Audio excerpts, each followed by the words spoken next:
Hey guys, welcome to the second unit of social studies, and this is geography, and we're going to go through your vocabulary for this unit. A lot of them you are very familiar with, but it is still important to know. So the first one is a mountain. You guys probably know what this is. Think about there's tons of mountains all over the place. You probably are familiar with the Appalachian Mountains here that go through North Carolina, Blue Ridge Mountains, the Himalayan Mountains. All of those should probably be some of the top ones that are the most familiar with. Then you also have a hill. Again, you probably have rolled down several of these in your life, but you even have one right outside our classrooms where you play during Martin 101 when we have our outside day. Also, islands. You all know these. They are a piece of land that's surrounded by water on all four sides. Definitely wish I owned one myself, but a girl can dream. You also have a desert. It's just all sand, and there's not much water, and there's hardly ever any rainfall, and it's very, very hot. Then you have a valley, so that's going to be like the land that's in between mountains where it goes down really low.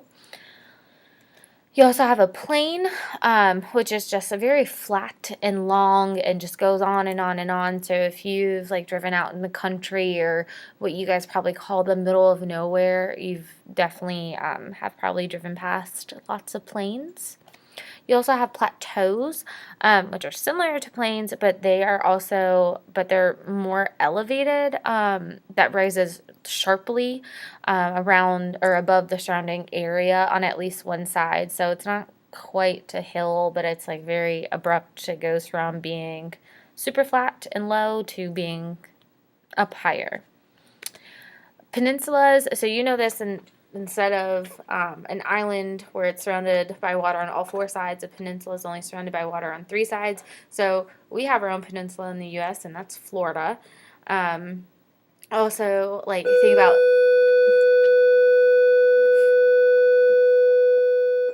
Sorry about that. Think about Italy, where that juts out into water, but it's only on three sides as well. And so that fourth side is connected to mainland. Then you have forest, where there's lots of trees. Sometimes they can be creepy if you're a scaredy cat like me, or they might look very adventurous to those of you who are outdoorsy. You also have a rainforest, where they can get up to or at least 100 inches of rain a year, which sounds insane to me. It's quite the opposite of the desert.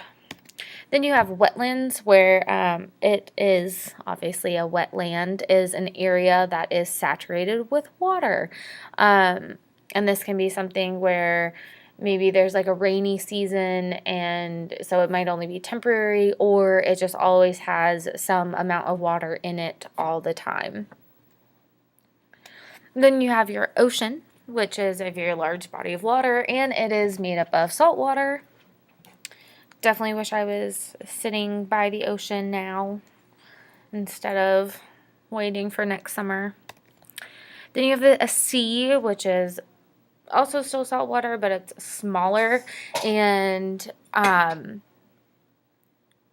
it's gonna be close to where an ocean is. Sometimes they actually lead to each other.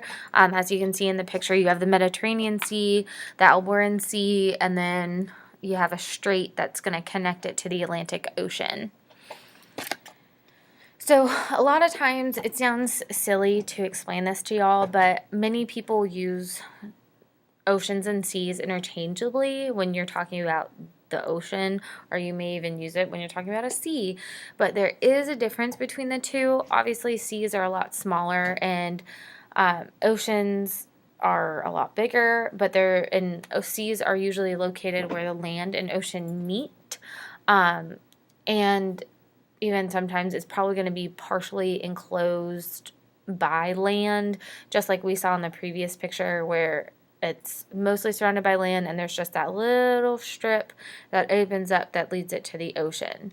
And that little strip is called a strait, and it's just a very narrow body of water that connects two larger bodies of water. So that would be what connects the seas to the oceans. Then you have coastlines. It's where the water meets land, so they call it a coastline. Then you have lakes, and it's just a body of water, and it has water on all sides. Of course it does. It has land on all sides of it that enclose it in. Then you have a river, which is more of a longer, narrow body of water, and it's where fresh water flows through it, not salt water. And speaking of fresh water, obviously fresh water is a naturally occurring thing. It can be ice sheets, ice caps, glaciers, icebergs, bogs, ponds, lakes, rivers, streams. It's what you drink out of the water fountain or the faucet pretty much every day. The last vocab term that you need to know are natural barriers, and natural barriers are physical features that protect or stop travel. So they're like mountains, swamps, deserts, and ice fields among that are the easiest examples to talk about when it comes to natural barriers. So you can think about like when people would settle, they would try to settle near where these natural barriers were to keep other people from invading them, or at least make it harder for them to get to. And then hopefully, maybe they'd give up and not try to get into their land. So that's it for tonight. So make sure you have gotten all your definitions down and you're ready to discuss them tomorrow. Have a good night.